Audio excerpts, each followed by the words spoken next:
everybody. Welcome to another episode of Scotty Time. I think we got a real fun project today. I've got a couple of Henry rifles, a Golden Boy and a Big Boy. If you're familiar with these at all, they're really good looking rifles. They've got brass receivers on them and they look fantastic. I always felt it was a shame to have these sitting in a gun vault, so I decided I was going to make some shadow boxes and hang these up on the wall in my bar area, and I think they'll look fantastic. I got real lucky, had a neighbor that had some barnwood, so I've got a nice selection of that. Then I'm going to utilize these railroad spikes. I actually found these online. They're already bent in a 90 degree. They've got a couple of holes on them. They'll mount onto the front of these boards really nice.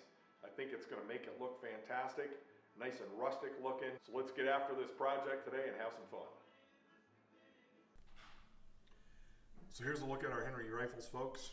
As you can see, highly polished brass. They look absolutely fantastic. Beautiful rifles. Henry Repeating Arms is out of Brooklyn, New York. And they just make fantastic looking rifles. Looking forward to getting these mounted on the wall. I think they're going to look fabulous in our bar area. Okay, so the first thing I'm going to do is measure the overall length of these rifles. I've got one that's 38 1/4 and one that's 38 1/2. So I'm going to make my overall board length 40 inches. These are going to be hung on the wall in an area above a closet that's about 11 inches wide. So my finished dimension with my sides on it, I want right at 10 inches. The thing that's interesting about this old barnwood is it runs true dimensions. So 1x6 actually measures 1 inch by 6 inches. 50 years ago and longer, when they built these barns, a lot of this wood was actually milled by hand. So therefore it was made to true specifications, unlike today where it's not actually a 1x6.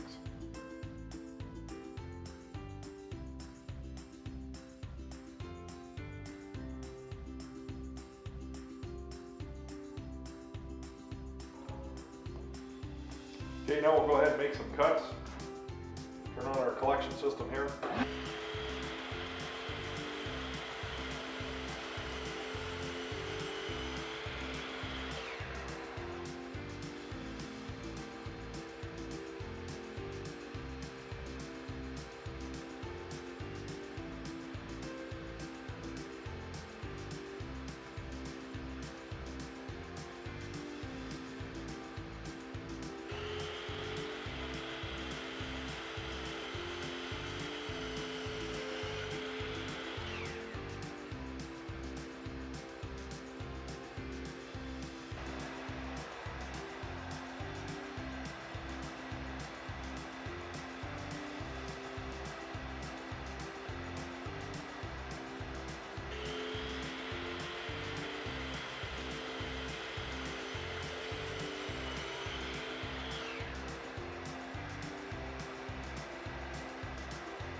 So one of the things I need to do next is I've got to rip these boards. My overall dimension with the sides on it can't exceed 10 inches. These boards are 6 inches, and then I've got some smaller strips that are 4 inches. But by the time I put the sides on, I'm going to exceed that by 2 inches. So I've got to rip 2 of these boards down that are 6 inches. I've got to rip them down to 4 inches. I don't happen to have a table saw, but I will one day. So what I have is called a track saw. I don't know if you've ever seen one of these before. This particular one is made by Makita. So you have an aluminum track. This particular one is 55 inches long. The saw actually sits down on top of it along the track. And then I can clamp it underneath onto the boards. And as I cut and move back and forth, I can get a perfectly straight cut. This works great for finishing, for projects like this where instead of trying to cut that straight cut by hand, the track actually guides the saw along. These work really well You actually push down on the saw, it brings the blade down into place, and then you move it along the track. I'll give you a close-up here in a second and kind of show you how this thing sets up. Okay, so here's a close-up of our track saw. Like I said, this particular one's made by Makita. It's got a track that it sits on. The saw slides back and forth. And you can cut a straight line. It clamps from underneath.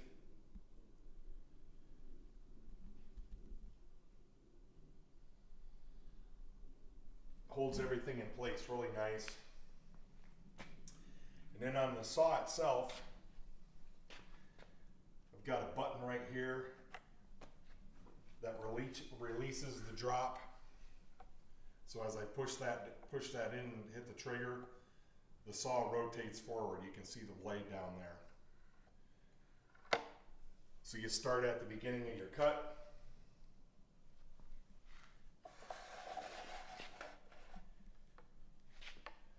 Push your release button, hit the trigger, and then the blade drops down and you run along your track. Like I said, this is kind of a poor man's table saw.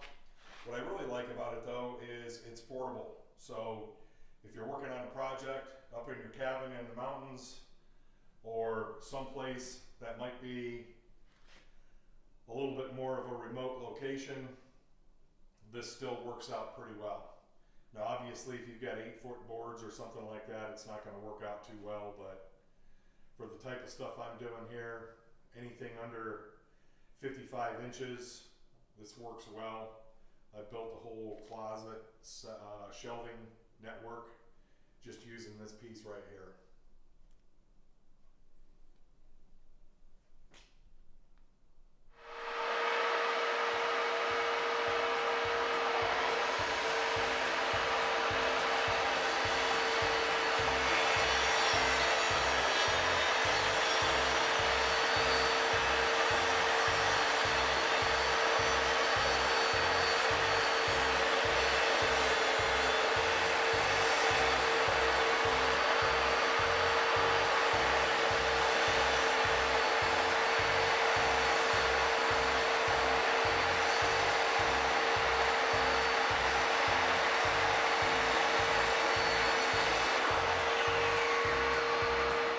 Alright folks, so I've gone ahead and cut our boards here.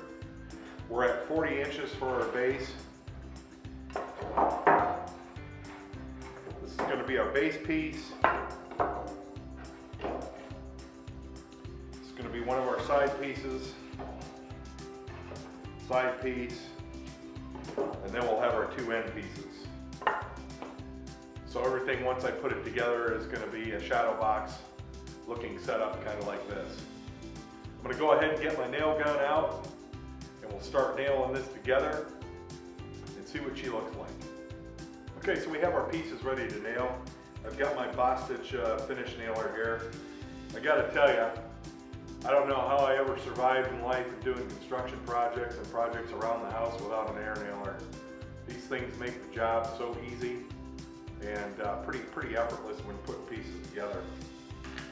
So we'll go ahead and get a few pieces nailed together here.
Okay folks, the next thing I'm going to do is mount our railroad spikes on a rifle.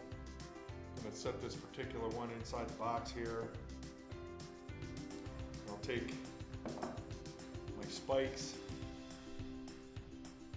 and set it underneath the front portion of the rifle here where I want it to rest. Take my rear one, put that in place. I think that looks pretty good where it is. Then I'm going to take and actually line these hooks with felt.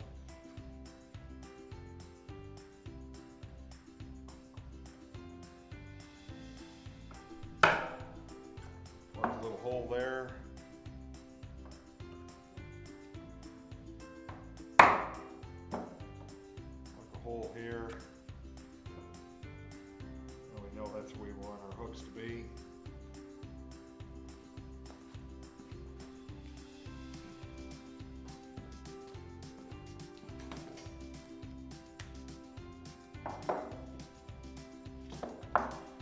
Drill a couple of pilot holes here.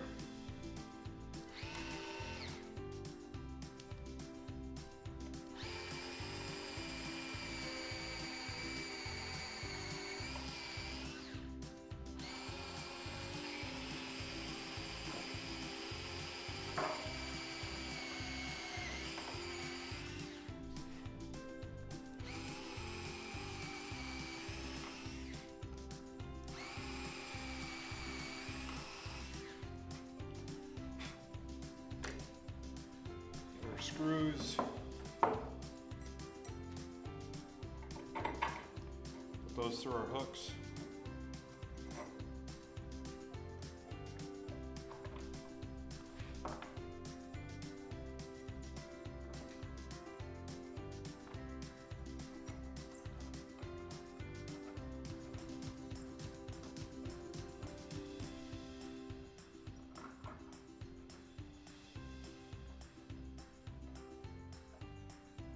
Grab our impact driver.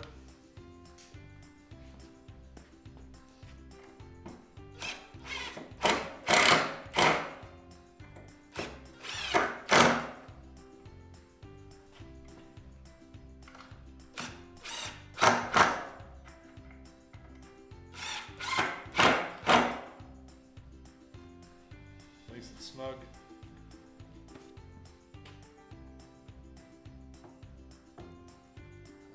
About perfect.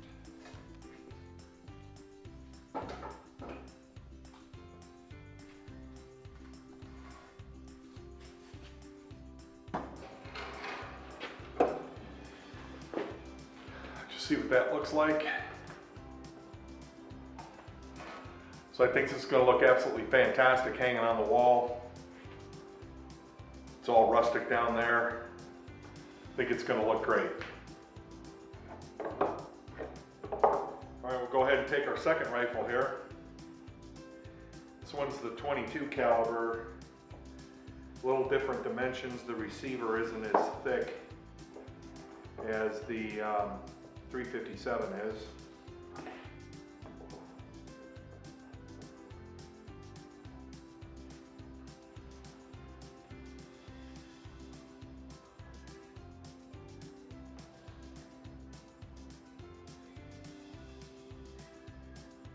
Okay. Put your first hole in here.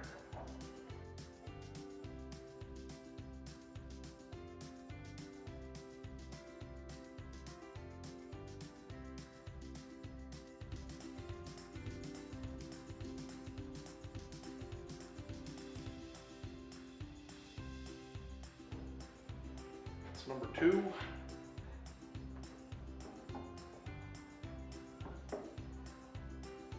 Fits perfect.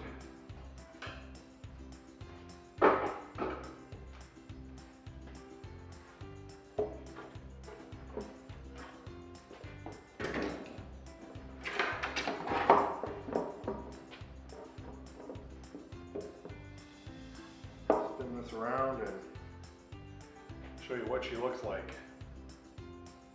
So that completes our second one. So I've got a Big Boy 357 Magnum and a Golden Boy, which is this one right here, in a 22 caliber. Again, I think these are going to look fantastic down in the bar. This barnwood looks really nice and rustic. I really like the idea of the railroad spikes actually holding the rifles in place. And like I said, I'm going to take some felt with adhesive backing, and I'm going to line those hooks so that it doesn't mar up the rifles while they're sitting on there. Well folks, we got our shadow boxes complete for our rifles here. Don't mind if I say myself, I think they look pretty fantastic. So let's go on downstairs and we'll hang these babies up and see what they look like.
Okay, so we've got our boxes mounted.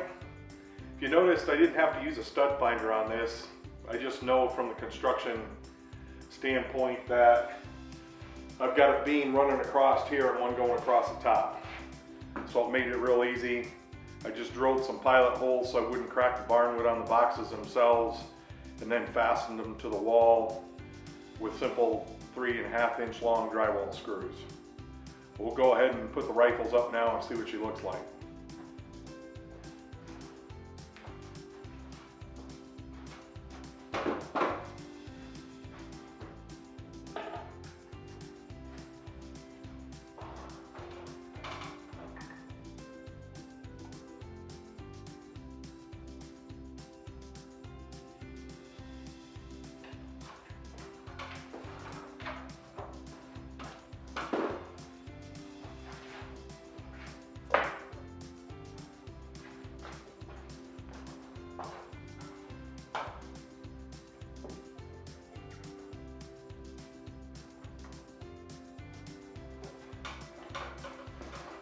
Well, there you have it.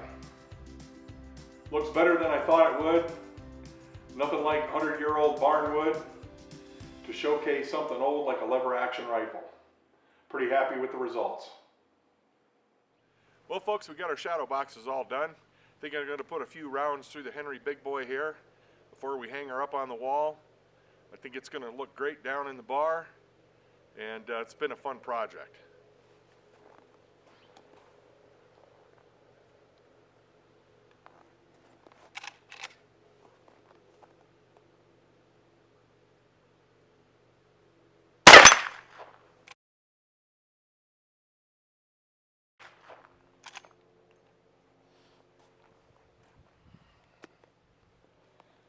Tell you what, it's nothing quite as fun as shooting a lever action, kind of old Wild West style.